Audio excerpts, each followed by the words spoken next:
Hi everybody, BoatsDon'tSink here, back with some more Bang Dream Girls Band Party Volume 2. This time we're going to be talking about... oh, there we go. Some sample deck lists from the set, using some of the new cards. I've got one list that's sort of the just good stuff's music build, using some of the new cards. And then I have 6 more lists after that for Band League. So I'll talk about those when I get there. To start off, this is probably the one I would assume most people have come to see. It's the Kasumi Mocha using the new Fever Kasumi. I've decided not to do one for Yukina because I don't think that deck really changes much with this set, other than like adding Lisa. So this is the one that I figured changed the most, and actually deserved like an entire discussion on why we play cards in it. And again, this isn't like the definitive build, it's more of a starting point to show off a lot of the things you can play in it, and give people something to work on, and then make some changes to fit their own play styles and needs. So we've got the 3-drop searchers from Girls Band Party 1, the Kokoros. They help us get our pieces early game into our hand, and they're 2 soul attackers, which is just generally good to keep pushing damage, especially later. Once we like say miss a climax drop, we can put one of these in the middle to keep up a little stream of damage without falling too far behind. 3 brainstorms. We're not playing 4 just because we're probably just going to put 1 in the back, and we have plenty of ways to get them. So not super concerned with that. You can very easily fit 4 into here though if you want. 2 of the reliable companion Arisa. This is the Girls Band Party 1. Whenever you play it or another character, you get to look at the top card of your deck, and it just stays there. Then you can rest it to give 1,000.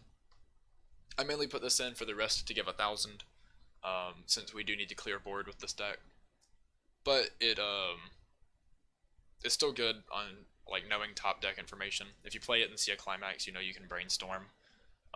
There's a lot of cool stuff you can do. The next card, the Chisato, it has very good synergy with that. You can move cards around a lot. So say you play the top card, you see that it's like a character you're not going to need, like an anti-runner or something, you can play the Chisato, marker it, brainstorm to get a 5-card brainstorm after that. So the Chisato is the 2000 on play reveal top. It was a music character, you can put it under her as a marker. As long as she has a marker, she gains a level and 1500 power. So she's going to be our main oversize in this deck. There are a ton of options you have for plussing zeros. You can play Rimi Runner, you can play Aya Runner, you can play Himari Runner, you can play the Rinko Coin Flip, you can play this, you can play, really whatever you want. I've chosen the Chisato here, because the goal of this deck with the Fever Kasumi is not necessarily to get reverses, but to win board.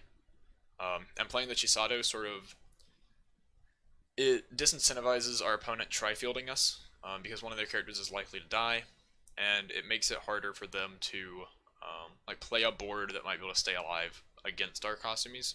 Obviously, any level 1s they play are just going to run over the Chisato anyway, but every lane that they have to crash into a Chisato, or side attack, starts opening up a damage gap, where either they lose damage because they sided, or we gain damage because we get to direct attack. And since we don't need to reverse, we would much prefer taking those extra damage boosts, rather than like having a runner to dodge whatever they have. Then we've got 2. This is the first like new card in the deck that I'm talking about. The Secret Spot Arisa Ichigaya. So this is on play, pay 1, discard 1, look at top 3, add 1 to hand. This is actually just the Ron promo from Girls Band Party 1. You can play either one. I'm playing the blue one here, because we do have a little bit of blue at level 3. And I prefer having the blue color fix here, since you don't really need green color fix. You're planning on clocking at least 1 Himari 2-1 throughout the game, so you can just level that for your green. So yeah, I've gone with this for blue, and yeah, you can choose either one, really. This is good for digging for climaxes, it can grab our events, it can just put cards in the waiting room to get us through first deck, any of that. The last 0 we have is the Anti-Runner. This is the shop promo for the month. It can't side attack, and the character across from it cannot move to another position. So this is actually, well, A, it's just kind of good at 0, because if our opponent plays a runner, we can beat over the runner and sort of deny them their plus.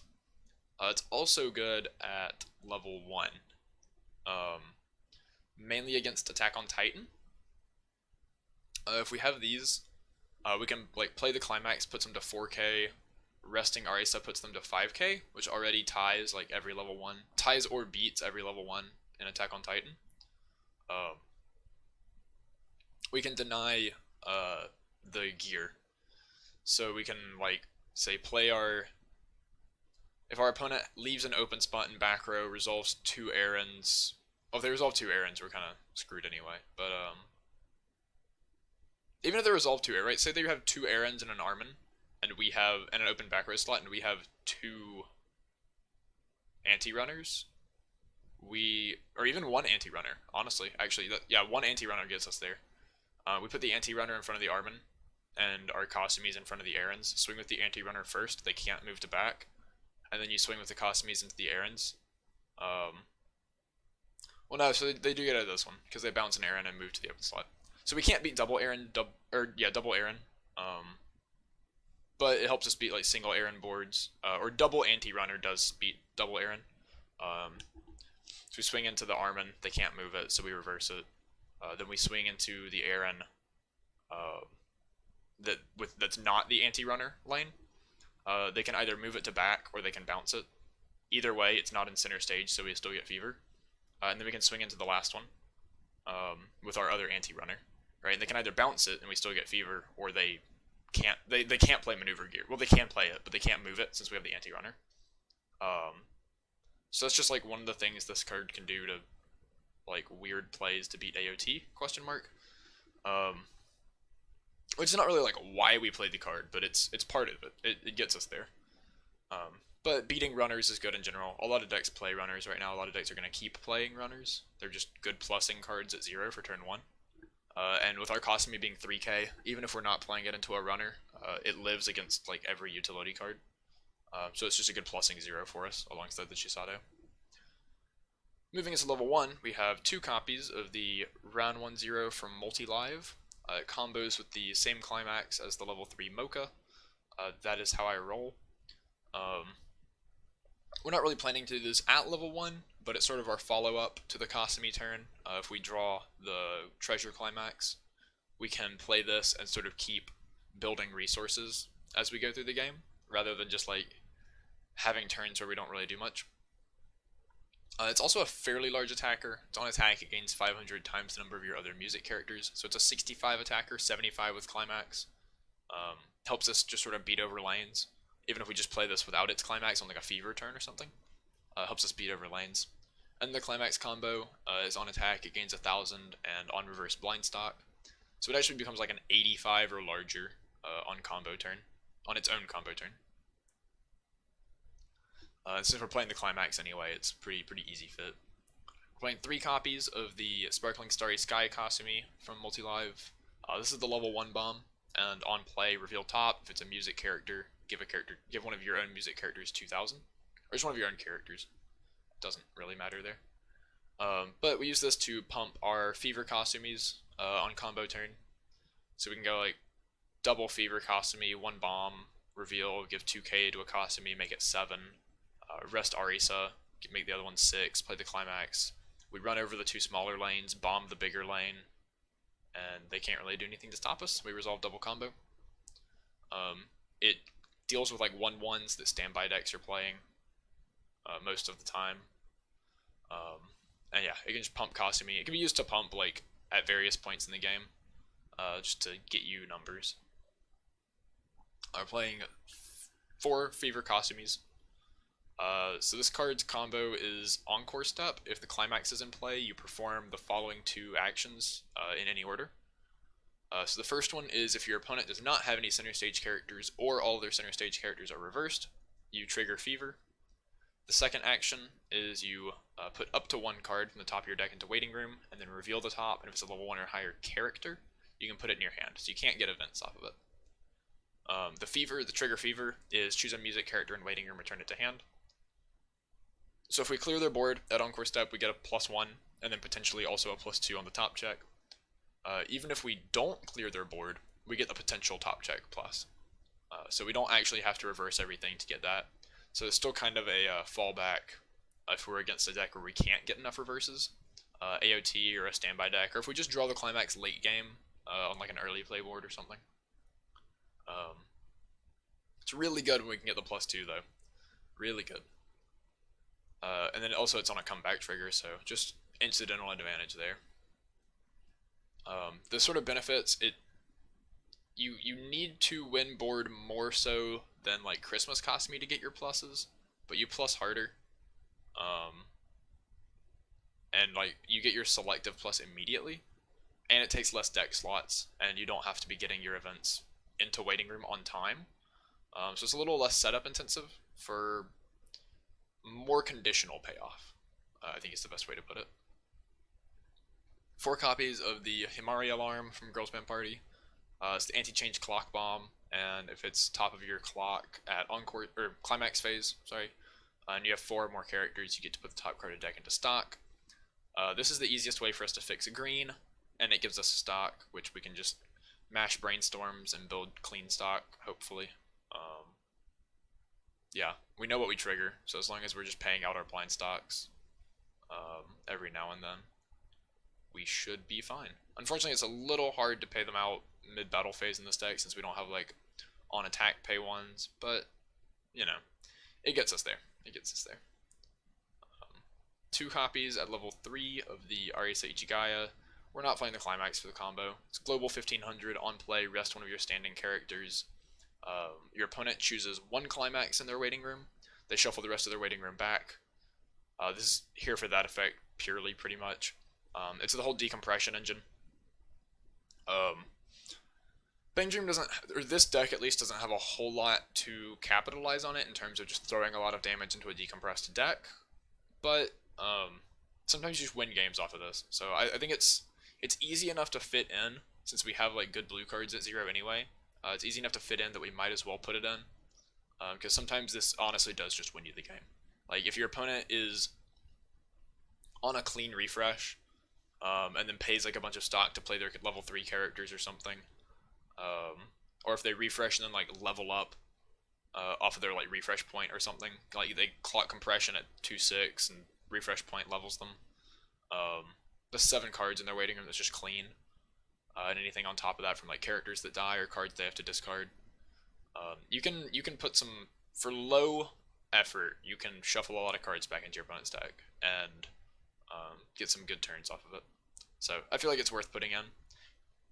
If you can cut it and take blue out entirely, and it probably doesn't hurt the deck a whole lot, since it's not part of your like main strategy, but figured I'd want to show it off here. 4 copies of Mocha, because this is our main level 3, this is our main finisher.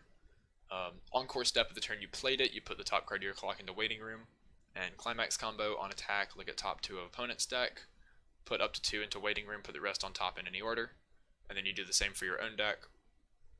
It's a card that's seen play for a while.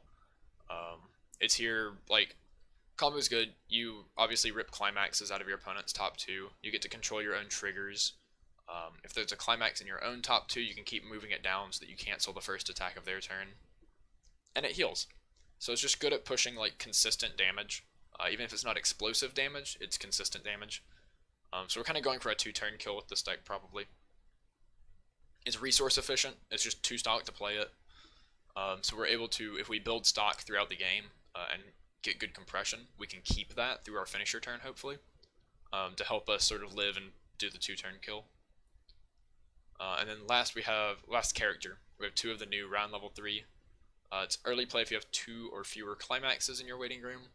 On play if you have 2 or more other music characters. You choose a character in your clock and you send it to memory. So this is helping a little more with compression. It means that we can like clock Himari level 2, play this, and then heal something else off so that we still get our alarm effect. Stuff like that. And then it has Encore. We can put an Afterglow character from hand into waiting room.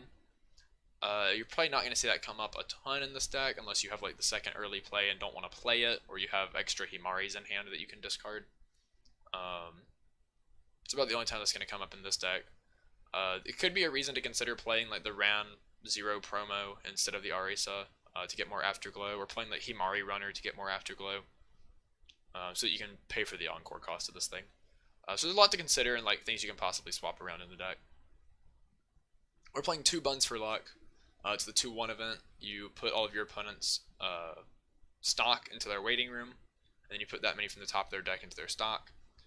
Works very well with the Arisa level 3, especially if your opponent has like a lot of clean stock. You send all their clean stock to waiting room, potentially put some climaxes from their deck into their stock, and then you shuffle all the clean cards back into their deck. So now you're dealing even more free damage, hopefully. It's really good, like, late in a deck. Say your opponent has like 7 stock and they have 5 cards in deck, but you know there's 2 climaxes. You just play this, and you force them to refresh minus those 2 climaxes. So good applications, helps you push damage, puts your opponent in games where they just immediately lose games they should have won. Last, I have 2 something in the warehouse. This is probably like the easiest cuttable card in the deck. It's really just here. It's a little extra mill, and it turns into pretty much any other card in the deck we could want at any given time. Since you only have to hit like 1 music character to get most of the things you're looking for. And when you do hit 3, you get to grab Mocha or something, or Run. So it's like, even if you only hit 1, right, you can go get Drop Search and then search whatever you want. Or 0. in fact, you can hit 3 climaxes and still get what you want. So it's just here because like if you draw it, you basically drew any character in your waiting room. So I figured it was a fine thing to put in the last 2 slots of the deck. If you cut this, you can go to like a 3rd early play and a 4th brainstorm, or like fit in, I don't know, any number of things really. But I thought it was fine to put that in here, just to fill the last 2 slots. And then we're obviously playing 4 climaxes for the Round and Mocha, and then 4 climaxes for Kasumi. So yeah, still sort of fits the same strategy as the current Kasumi-Mocha deck. You just free up a little more space, and you have to care about winning board a little more. But you get better payoff, I think. So yeah, that's the Kasumi-Mocha deck. Like I said, the Yukina deck didn't really change a whole lot. You got Lisa level 3, but that's about it. Most of the other cards are too, like, they care too much about specifically Roselia, and a lot of your, like, tech cards don't work with them, so. Oh well, those cards just change a couple, those decks just change a couple cards, so I didn't really want to bother spending the whole time talking about them. Next, moving into the Band League decks. So Band League, for those that don't know, they're doing the first one in English as a side event at Kura Expo for the Anaheim Regional. I assume they'll bring them as like a shop tournament kind of thing, similar to the card captor only event that they did in the future. The rules are basically you can only have whatever girls are in the band in your deck, all of the same band. So you basically have to choose one band and just play that. So here I have 1 build of each of the 6 different bands you can play for Band League. The builds that I have are, as usual, not definitively the best. I tried to focus on cards from the new set, since in my last video for Multi-Live, I also focused on closer to band-themed decks to sort of show off the cards there. And a lot of those cards are honestly the stronger ones, so I don't want to just show you the same decks again. So I'm focusing on sort of the new cards from this set for these. So first up is poppin'party. We got Kasumi, Tai, Rimi, Saya, and Arisa. First thing you'll notice about this is it's an 8 standby deck. A lot of the cards you might recognize. We've got the 1-0 Tai combo, 2-2 Saya, and 3-2 Rimi from Multi-Live that have been out for a while. That's just Tai stands a character for 1 stock when you play the Poppin' Colors standby. So you're usually using that to play the 2-2, stand the 2-2, and get a 2-soul attacker. Or if you're at level 2, you're playing the Rimi, standing the Rimi, and swinging with that for even more damage. Anti-Runner is our oversize. We're playing 4 ties because we needed blue. Funnily enough, we needed blue, and this is a +0, and it can put cards in our waiting room and can grab climaxes. So it seemed fine to be playing. And it puts itself into clock, right, for its effect. So it guarantees us blue. 2 of the Rimi that bounces back because it gives a lot of power to help our board get over things when we need it. And it opens up slots on board to stand by to. Arisa can grab climaxes and just dig through our deck in general. I'm playing the Saya Search Brainstorm because she gives more power. Our climaxes don't give power, so we kind of want that. It's also cool. You can rest the Saya and the Remy for Brainstorm, and then bounce the Remy back, so it doesn't really matter that she's rest too. Two 2K counters to have backups to beat over stuff. We care less at level 1, we care more at level 2 and 3. So that's why there's only 2 of them. Our main 1-1 standby target, and even what we're probably hard playing quite often, is this new Remy. So this is from the new set. So 1-1-45, during your turn it gains 2,000, so it attacks at 65, which is reasonable. And it cannot be reversed by cost 0 or lower characters. As long as the character facing it is cost 0 or lower, it can't be reversed. So this denies, in Band League, a lot of combos. Basically every climax combo that is not the Pastel Palettes 2-1, or if your opponent's playing Sayo 2-1, at least every combo that's happening at level 1, apart from Pastel Palettes, you can deny with this. And a lot of the just beaters in general, you can deny with this. So it's a powerful card that once you get it on board, it's likely going to stick around for a minute. One free fresh counter, just to have utility. We got the Sayas as an oversize, and the rest of our characters are level 3s. We're playing the field swap, but we're not playing the change for it because it's a little resource intensive. But the field swap is it's a healer first off, which we don't have a whole lot of in this deck. So it is a good healer that heals to stock, so it's cost efficient. And then if we do hit a standby and want to summon it at level 2, we can. And it can be a field swap to protect our powerful characters from like early change or anti-change bombs and stuff like that. Notable is that you cannot use Taya 1-0's combo to stand this because it is not poppin'party trait. 2 Arisa, because having a global 1500 at level 2 makes all of our characters even bigger. And we've got the same like Buns Arisa decompression thing that I had going on in the Kasumoka deck. So that's more just extra finish power for the deck. 2 Remis and 3 Saya, so this is a new card as well. This is kind of the like card that brings this whole deck together, since it gave us another standby combo.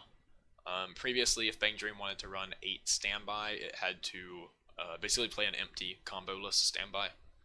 Since the only other one with a combo is from set 1, and also required you to run the gate alongside it instead of a second standby to really get all your value. So this bringing us a second standby combo is really good. It's a 2 or less climax early play. On play, draw 2, discard 2, put top card of deck into stock. And climax combo, when battle opponent becomes reversed, if the standby is in play, pay 1, deal 1 damage, and salvage a character. So it's like, keeps our hand full, pushes damage. It only costs 1 stock to play, so everything's pretty efficient here. Kind of acts as a finisher, since we don't have much in terms of like actual damage push. But overall, yeah, it just does a lot of things. And it fits our whole goal of coming down at 2. You can early play 1 or 2 of these, and then play their standby and bring out the Arisa Global, so you're making all your dudes fairly big. Just lots of synergies going on. And then we have 3 That Irritating Girl. Since so many of our characters are costed, it helps us keep some stock. And since we're on attack, revealing top and adding it to hand if it's a character, it helps us dig through more cards during attack phase to have higher chances of hitting our standby triggers, which is how we keep a lot of like board advantage in this deck. Next up is Afterglow. So this one we are still playing the multi-live combo, but I put in the new level 1 combo on the Frozen in Time Himari and the new early play engine. You're probably, if you're trying to go super competitive with this, probably better off playing the Girls Band Party 1 Mocha combo as your finisher. But I wanted to show off some of the new stuff here, so I went a little heavier on new cards. We have 4 of the Clock Bomb Twin Drive, helps us trigger more treasures, which is something we want to do in this deck, and I'll explain why in a second. 4 Brainstorms, because only Afterglow Brainstorm at level 0, 4 Runners, because they have Alarm, and they're Runners. 4 of this Sugumi, because it's our early play condition, like these are all cards we've seen before. New card, we have the Sugumi from, it's an uncommon from Girls Band Party 2. It's a 500 assist. We're not using it for that super often. We'd prefer our back row to be the level 1 Himari and the Brainstorm. But the alarm effect is pretty cool. It's if it's top card of your deck and your level is 2 or higher and all your characters are Afterglow, you can pay 2 to deal 1 damage to your opponent, which is sweet. This is the beginning of climax phase, just like most of the alarms. Next we have 2 of this Himari. This is a cool card. I don't know if it super deserves to be in the deck, but it's pretty sweet. It's on play, reveal top. If it's music, add it to hand, discard 1. And then it has an alarm effect. Spoiler alert. If it's top card of clock, when your opponent uses Brainstorm, if they hit a climax, you get to choose one of their level 0 or lower characters, and it cannot stand during their next stand phase. So if they Brainstorm and reveal a climax, you basically lock them out of doing their Brainstorm the next turn. Which is better against some decks than others.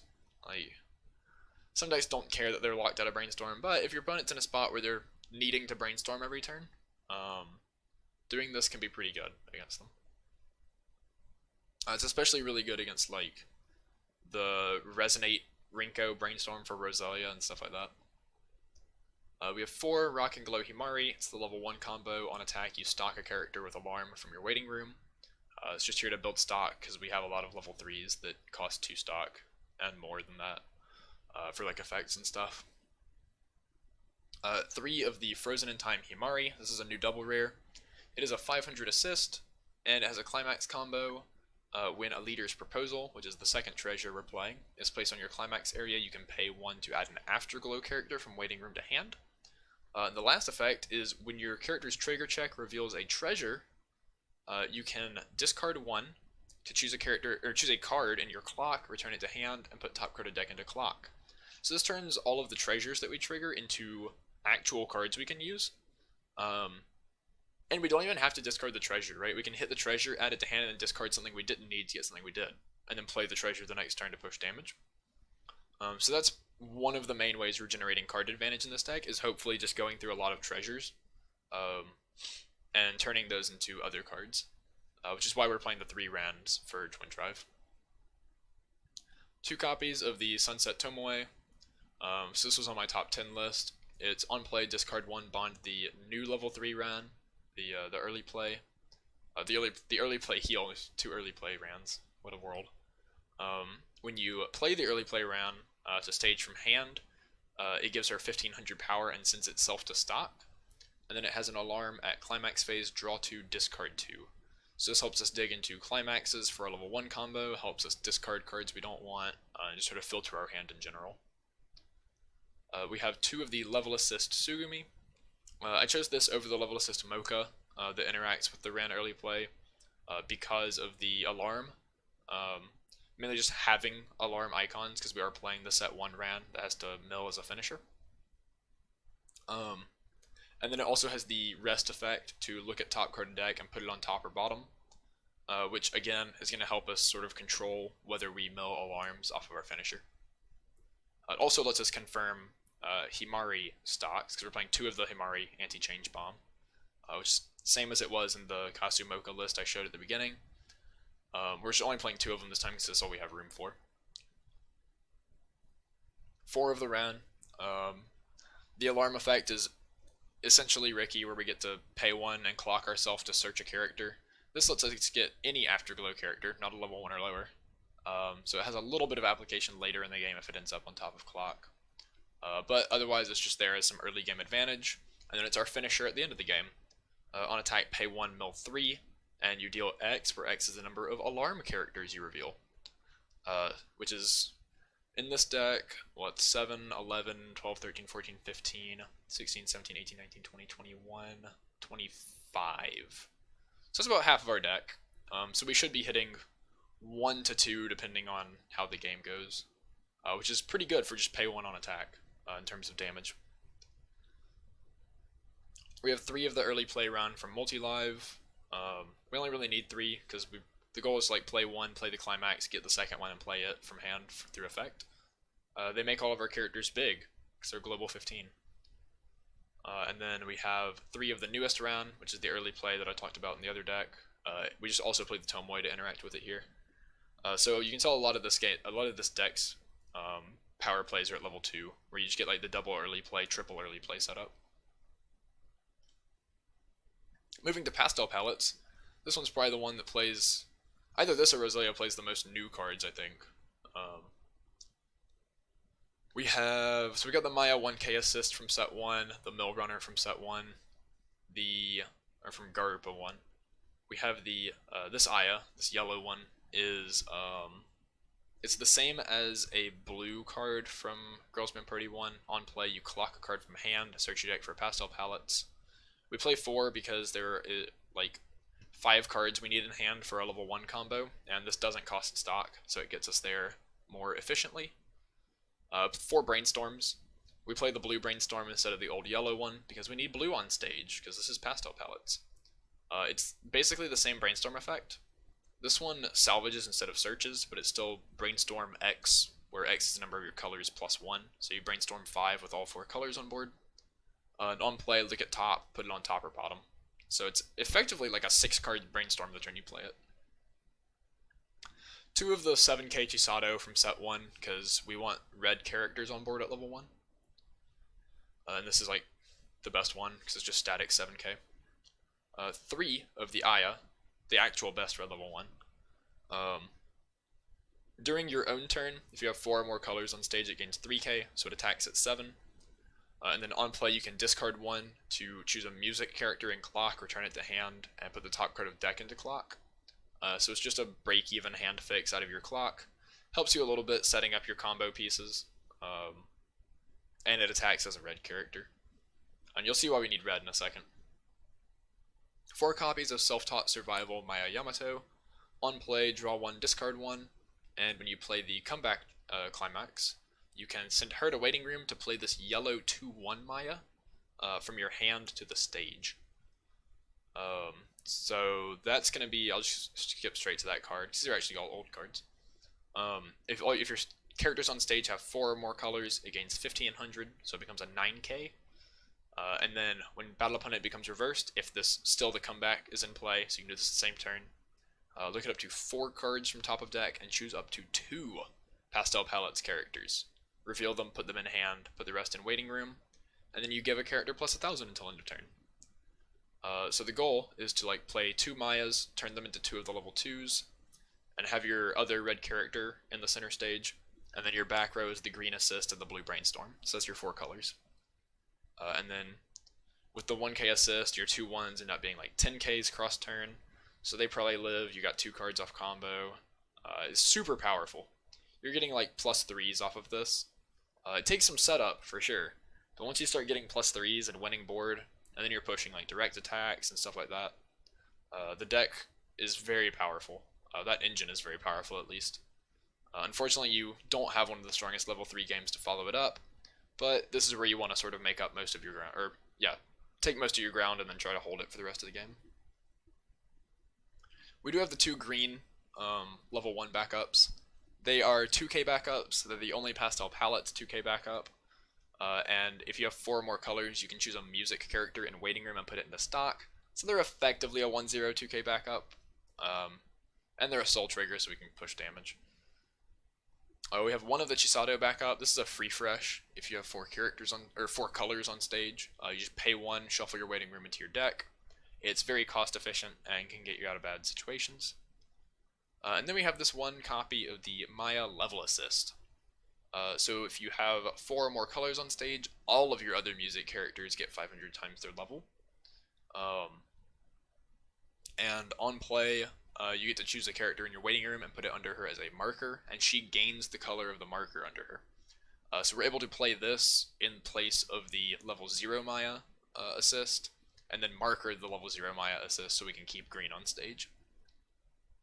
Level 3, we have 3 copies of the multi-live Chisato. Gives our board 1500 power, and has on reverse pay 1, ditch 1, deal 1. So it's kind of like a little off-climax finisher. The main thing here is the power, because we are playing a Fever at level 3, so we need to reverse our opponent's entire board, or hope they don't have a board. The Fever itself It's plus 1500 if you have 4 or more colors, on play heal, and at beginning of encore step, if the return trigger is in play, you get to pay 2, and you meet the condition of no reverse, or all reverse characters or all empty slots. You pay 2, choose up to one of your characters, rest it, and then deal 3 to your opponent. The resting thing mainly comes up with this next card, the level 3 Aya that we're playing. It's if you have 6 or more climax in waiting room, it gets -1 level in hand. On play, look at up to 3, put 1 into hand, put the rest in waiting room. And when this becomes reversed, if you have 2 or more other music characters and the battle opponent is level 3 or lower, you can reverse that character. So it's a level 3 bomb, which means we should be able to reverse just about anything in order to resolve our fever effect. And then after we like crash into them and reverse them, the fever effect will rest our Aya and let her live on defense. So pretty strong, decent finisher, honestly. But this is mainly this level 1 game that we're trying to carry through level 2 is what we're going for to sort of take away the game. Next we have Roselia. So this deck plays a good number of new cards as well. We have the top check filter just for hand filtering. We're playing the Sio bombs because it's a +0 that lets us be aggressive. 4 of the new Brainstorm. On play, give a Roselia 1000, and it's just a self-rest Brainstorm. You search a Roselia for each climax you hit, which is really good here because the whole deck is Roselia. We play 2 of the Akos. If you have 2 or more other Roselias, it gains 2,000 power, I'm sorry, not 2,000. It gains 1,000, so it becomes a 2,500. And then on play, discard a climax to salvage. So this is just another discard out for us, because we don't have a ton of those in the deck. Playing 4, this time I will Sio Hikawa. This card is super good in the deck. When battle opponent becomes reversed, choose one of your other Roselia characters, rest it, and move it to backstage. So it's a clean cut effect. Lets us be super, super aggressive in this deck. So we can go like turn 1, play the bottom deck bomb, swing with it. They're probably not going to attack into it. If they do, we pay 1, save it. Next turn, play the Brainstorm and the clean cut, swing with the bomb, swing Brainstorm, swing clean cut, save the Brainstorm. Now we still have the bomb, like threatening them on defense. Our Brainstorm is safe. We've attacked 3 times, got a +1, maybe a +2. Just really aggressive, really good. We are playing 2 of the 2K backups because we're playing early plays, and our level 1s are like 6Ks-ish, so countering to 8K can be relevant against some decks. So we're just playing 2 of them to have. We are playing the original Roselia trial deck combo for our level 1 combo. It's just on attack, if you have another blue character, check top 4, add 1 to hand. And that is with the draw trigger. 3 of this new Akko. If you have 2 or more other Roselias, it gains 3k, so it's a 6. On play, reveal top. If it's level 2 or higher, put it into your stock. So this is just free stock. It doesn't have a ton of hits in the deck, but it's a 6k beat stick that sometimes gives us free stock. And then 2 copies of this Yukina. It has experience. If this new level 3 Yukina is in your level, she gains 1500 power, so she becomes a 6k as well. And on attack, if you have 2 or more other Roselia, look at the top 2, choose 1, put it on top of your deck, and put the rest into waiting room. So you get to sort of control your triggers. You can either choose 2 hit like climaxes to get pluses, or choose not like to mill them so that you don't have clean, or so that you do have clean stock, you don't trigger climaxes. You can choose like whether you hit soul triggers or not, stuff like that. It's just good trigger manipulation. 1 of the Akko backup, 25 backup, and it gives your character, when it reverses battle opponent, you may put that character on the bottom of your opponent's deck. There's not a ton that's like, the removal is super relevant against, but the 25 backup can save our early plays, so might as well play that anyway. We played 2 copies of the trial deck Rinko assist. It's just a level assist, and you can rest it to draw 1, discard 1. We play 3 copies of the new Lisa. On play, check top 3, put 1 in hand, put the rest in waiting room. Experience, it gains 2500 power if you have the level 3 Yukina and the level 0 clean cut Sio in your level area. And then on attack, pay 1, discard a Roselia, deal 1 damage. that is way easier to do in this deck than it is in the non-mono Roselia decks. So it's just a good like secondary finisher here. Or actually, well, in this deck it's our main finisher. If you're playing the Girls Band Party 1 Yukina, it's your secondary finisher. 4 Tears Overflowing Yukina. Gets minus a level if a copy of itself is in your level area. 2k if all your characters are Roselia, which in this deck it will always be. And on play heal. So this is just a 10k early play heal with super easy effect. We play 3 copies of the Rinko level 3 from this set. If you have 2 or more other Roselia, it gains 1000. On play, draw 2, discard 1, so it can dig for its own climax. And climax combo, the end of battle, or the end of its attack, rather, if the climax, which is the gate, is in play, pay 3, discard 2, choose one of your other... Okay. If all of your characters are Roselia, which is not printed on the card, but it has been errated, doesn't matter in this deck, they're all Roselia. You may pay cost. If you do, choose one of your other characters, stand it, and that character gets plus 2000 until end of turn. So the goal here is we play like 1 Lisa and 2 Rinkos, and we swing with Lisa, and then we swing with Rinko, and we stand Lisa, we swing with Lisa again, we get to burn again. And then we swing with Rinko again, stand the Lisa again, we get to burn again when we attack with her. So you get like 3 burn ones and 5 attacks, and good stuff. Sometimes you go like double Lisa and a single Rinko, and you just stand one of the Lisas, and you get like 4 attacks and still 3 burns or whatever. This is really powerful, like, make your own Marika kind of thing. And then we have 2 copies of Lisa-like Lyrics. So this is a 2-0 event. Put this card in memory. At the beginning of your attack phase, if this card is in memory, put it into your waiting room. Choose one of your characters. It gets plus X power, and it gains the following ability. Or, the character facing that character gains the following ability. Which is... when the battle opponent facing this card becomes reversed, choose one character in your waiting room, return it to your hand. X is equal to the number of climax in your waiting room times 1000. It's weird. It seems really weird. It gives your character and the opponent's character that ability. So whoever wins battle gets to salvage one, whoever loses battle does not. But you're giving your character a lot of power. So ideally you're using this to like pump something up, kill your opponent's dude, and salvage. Which we're using like, we want the power. The salvage is more there like as a cantrip on the card, but the power lets us kill early plays and stuff like that, since we don't have a ton of like burst power in this deck. We can go like, yeah, we'll give our early play plus 5000. And we definitely kill their early play at that point. And we get to replace the event off of it. Pretty good. The last real deck on here is Hello Happy World. Not playing a ton of new cards. I did play 2 new combos in here just to show them off.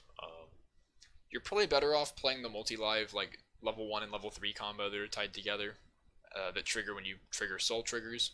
Trigger. But these are both fine. We've got the 4 Azuses from Girls Band Party, the 4 Oversizes, 2 Hagami to search our climaxes, because our climaxes are all yellow. We have the on-stage Kanon Matsubara, because it's part of an early play condition, and it's a Magi, so it's a secondary advantage engine.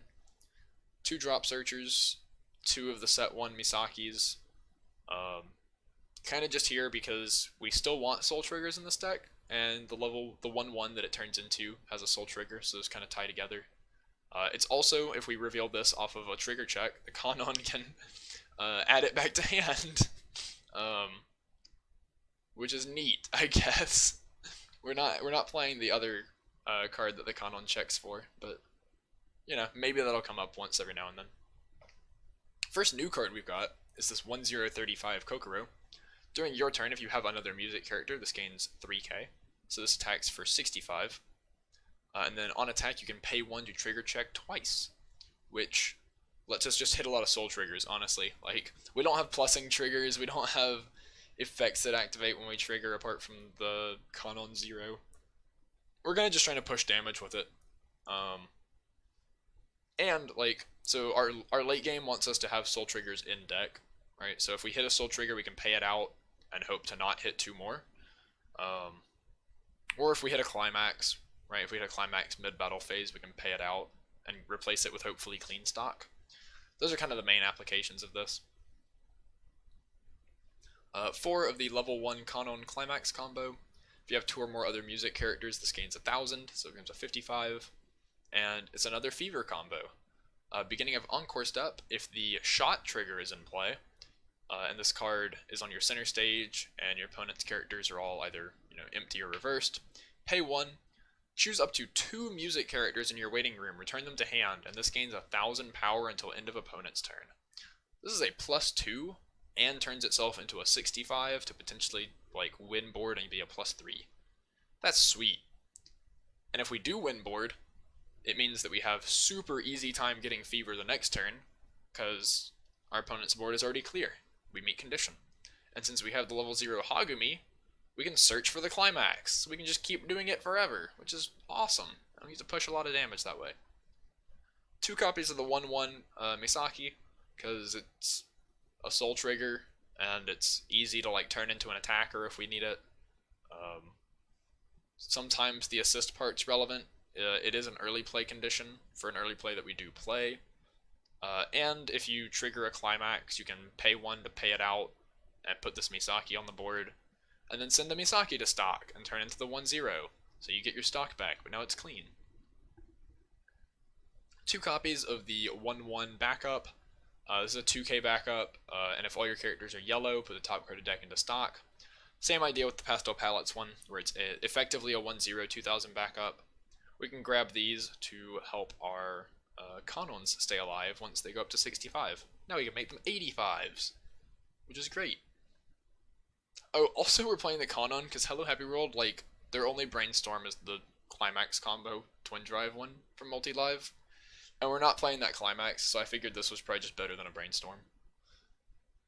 We're playing the 2/1 Kaoru Anti-Change Bomb. It's an anti-change stock bomb, just kind of there to deal with early plays because we don't have a lot of other good ways to do it. We're playing the anti-change counter for the same reason. We want to be able to deal with early plays. 2 of the Musashi as a secondary finisher. 1 copy of Onstage Kaoru. It's an early play. Gets big, it cantrips. Having the early play condition for it is not the most consistent thing in the world, but being able to dig 5 for your climax or whatever is pretty good. So we're playing 1 just in case we need it for that. 4 copies of the new Misaki double rare. So this is the climax combo. Also on play from hand or by the effect of the other level 3 Misaki, you get to salvage 1. And then Encore Step, if the return trigger is in play, pay 2, discard 1, mill 6. You gain 1000 until end of opponent's turn, and you deal X damage, where X is the number of soul trigger icons revealed among the cards. So in this deck, we are playing 1, 2, 3, 4, 5, 6, 7, 8, 9, 13, 15, 18 plus 8, 26 soul triggers. So we're probably looking at milling about 3, if we mill 6, which is pretty good. Encore Step, deal 3, deal 4, something like that. For pay 2, ditch 1 is basically Xenon. But we got the salvage, so it's kind of just pay 2, not really pay 2, ditch 1. And it's all at Encore Step, so we get the 3 stock from our attacks before having to pay for anything.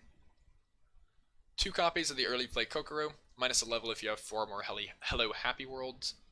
On play, pay 1, you can either add the level 3 uncommon Misaki from waiting room to hand, or you can add the return trigger from waiting room to hand.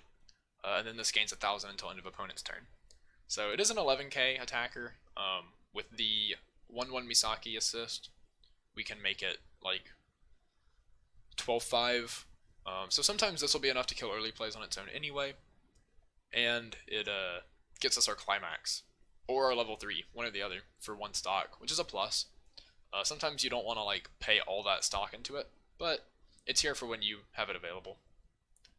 And then the level 3 Misaki is on play heal, and then at end of attack, if the return trigger's in play, you can send this to waiting room to play the Misaki double rare from your waiting room to your stage at rest. So you don't get extra attacks out of it, but it means that you get to heal and salvage, and still do the Encore Step effect to mill 6 and deal damage, without really having to pay any extra cost. Because you're just paying the 2 stock for the uncommon instead of paying the 2 stock for the double rare. So that's really good, honestly. You kind of just always want to be playing the uncommon and turning it into the double rare rather than hard playing the double rare. But um, sometimes you won't have like 3 of the double rare in waiting room, right? So I'd rather not play all 4 copies of the uncommon, because you're usually gonna want to keep some of the double rare in your hand, like for safety anyway. And then we have the climaxes. But yeah, ideally you're like playing, I don't know, a Musashi and 2 of the uncommons, and then turning into 2 of the others, milling and dealing a bunch of damage at instep. And the last one we have here is Glitter Green. This deck has not gotten cards since literally the first Bang Dream set. So, yeah, the deck kind of hasn't changed in like 2.5 years. Here it is. It's just 4 ofs of all their cards. They do this thing where they swap cards into level zone. Their 1k backup puts cards in level zone. It exchanges a card in waiting room level, and then they have a bunch of effects that activate when a card enters your level. And that's about it. Yeah, this deck's old. I'm not gonna spend a bunch of time talking about it because it's been out for 2.5 years and hasn't changed, and it's not great in this format. So, oops. Thanks for watching, guys. I hope no one's a huge Glitter Green fan that was looking forward to that. Um, you're obviously watching this on YouTube. Check me out on Twitter, White Shorts Global Community, and the Card Games Discord. I am fairly active in all of those places. Next month we'll have Bunny Girl, and hopefully some more gameplay up soon. So, thank you guys for watching, and I'll see y'all next time.